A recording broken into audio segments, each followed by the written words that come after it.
Hey guys, welcome to another video review. So it's been a long time since I started making some of these.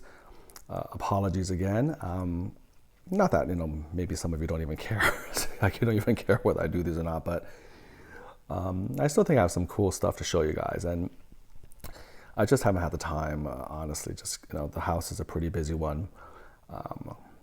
Just letting you know, I got a lot of things going on and 2 young kids. It's not easy to have a time when they're not yelling or screaming and things like that. So I do it at night.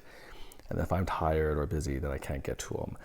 So I've had a couple pieces come in, also a lot of pieces I still have to get to. And so the only way to, of course, go through all of this is to just keep on making videos, and it requires time and dedication, and I'm trying to do my best to do that.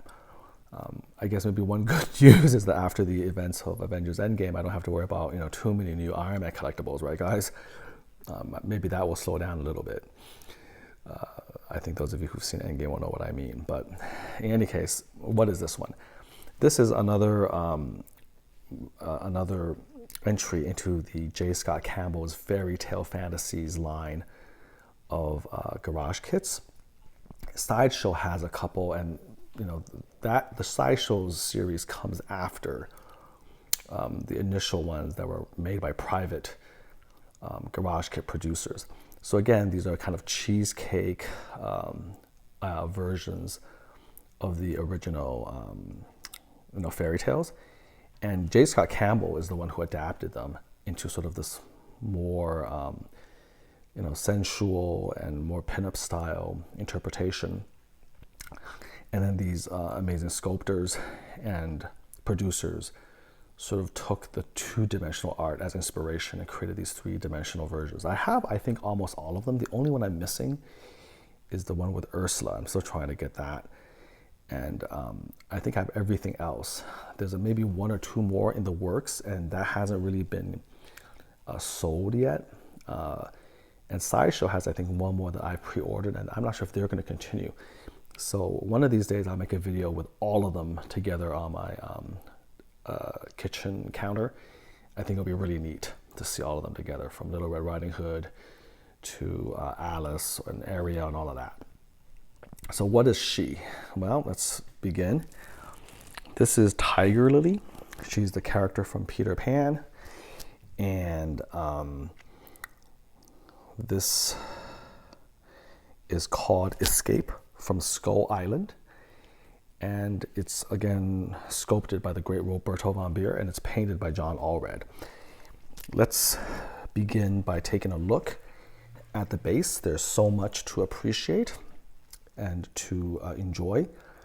So number 1, this is all custom made. The kit only comes with the Skull Island rocky base and then Tigerlily herself. And everything else John Allred added and customized. I'm sorry, it also comes with a crocodile piece. So to make this kit really look good, it kind of demands that you have to create the lagoon, or the lake. And that has to be done in various ways. So you have to pay a little bit more for that. But I think if you don't have that, it just doesn't look good. So you have to have that. So John did sort of this amazing recreation of the lagoon. You can see, it's hard to see, so maybe I'll use flash and just kind of have you take a look at it with flash to see. But you can see it's kind of clear. I don't know exactly what he did to create this effect, but it does look very water-like. And then he did this really nice touch where he sort of gives you the hint of the crocodile, but refracted under the layer of the dirty lagoon water. So that is an amazing effect. I think it's the only one I've seen, and it works really, really well. So you can kind of see the tail, and you can see the head. It does a great job, giving you the sort of the slimy nature of the crocodile. You can kind of see the details. Let me go a little bit deeper, a little bit nicer here. Yeah, there's like a little air bubble where maybe the crocodile is breathing. So I think that's pretty cute. You can see the sort of the sheen and the slime overlying it, the wonderful jaws and teeth. those dead black eyes. Very, very nice. And of course the hint of the rest of the body under the water, and then of course the tail right here. All of this is just added on by John to give it a little bit more flavor. The bushes, the grass. He added a snake at the bottom of it. So, you know, it really is escape from Skull Island. It shows you kind of how dangerous it is and what Tigerlily maybe has to think about to try to get out of there. So again, I love statues that give a little bit of a story, you know, that has a little hint of a story. And this one definitely does, both the art design and the sculpt, as well as what John brought to the table with his customization. So close up of the snake. All of this was added by John. The bushes, he did a great job painting the Skull Island.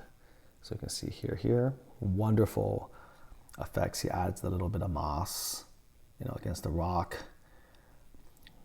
Great texturing. It looks fantastic.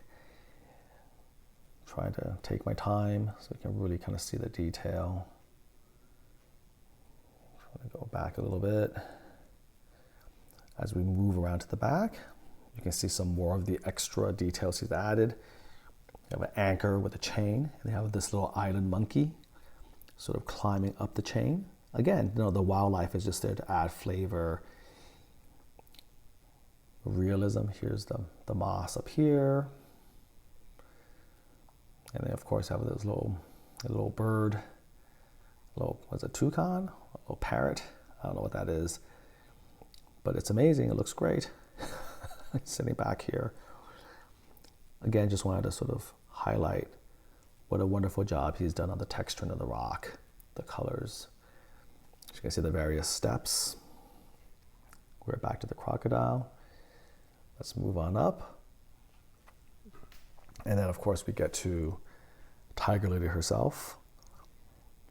So check out all the amazing detail that he put in on the Native American dress. So there's two things. I mean, there's the beautiful sculpt, and then of course there's the color, the detail that John added to it. So the beads hang there, you know. There she is in all her glory. Really nicely sculpted in terms of the clothes, how they're drifting in the wind, so it gives you the illusion of the wind. And also both feet have this, but the other one of course is on the rock, so this one gives you a much nicer vantage point. A lot of work to put all of this in there. Again, very beautiful. There's the clothes moving in the wind. And here you have a little tribal necklace. Her corset, beautifully detailed again. Wonderful paint job. I mean, I'll be honest, I don't really know exactly why it's quite like this. I mean, you kind of show the very subtle hint of an exposed nipples there. I don't really know why it's done like that. Maybe she's in mid-dress, or she's about to take all her clothes off to try to jump into the river to try to swim to safety. So she's in mid-undress. Maybe that's sort of the story that's going on. I think that might be what's happening. So she's sort of looking ahead, seeing what's going to happen. I mean, you better look down before jumping in. But I think she's looking ahead to see sort of what she has to do with one hand. And then with the other, she's, I think, you know, getting ready to take off her clothes to jump into the lake. I think maybe that's the story that's being told. The pose is wonderful, very naturalistic. You know, back up a little bit so you can clearly see her again, you know, looking with one hand into the horizon while the other one is kind of helping herself undress. Again, John did a phenomenal job with the details of the sculpt, bringing out the details, putting all those colors in, the little feathers, the medallions. Did a great job with the flesh tones, painting the flesh tones. here we go here. And then the feathers on her hair and around her clothes.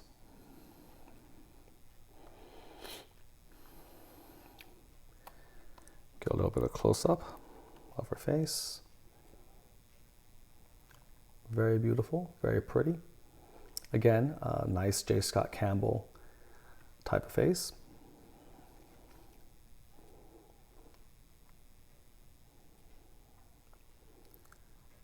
Great work there.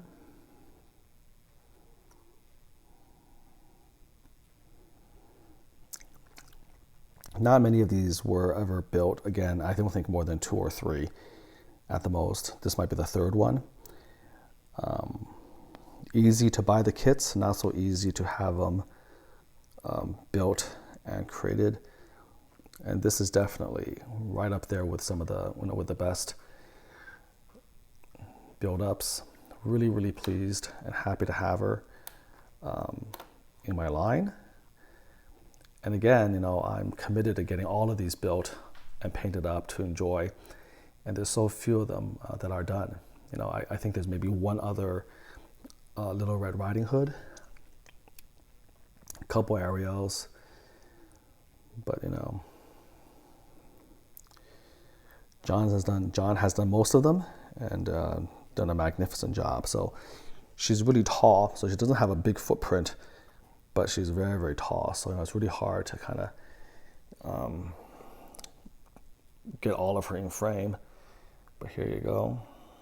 I'm just going to turn her around naturally so you can get a good look at the whole statue.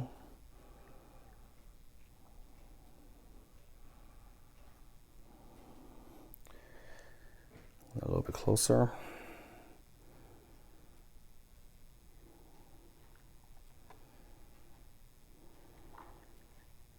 This is long sold out, I believe, some years ago. But as you can see, if you can get her and get her painted up as well as John has done, it is well worth it. She's a gorgeous model. And then of course, the base, beautiful in its own right, with all this wonderful, colorful detail, adds so much to it. This is magnetized, so you can take it off and on at your discretion.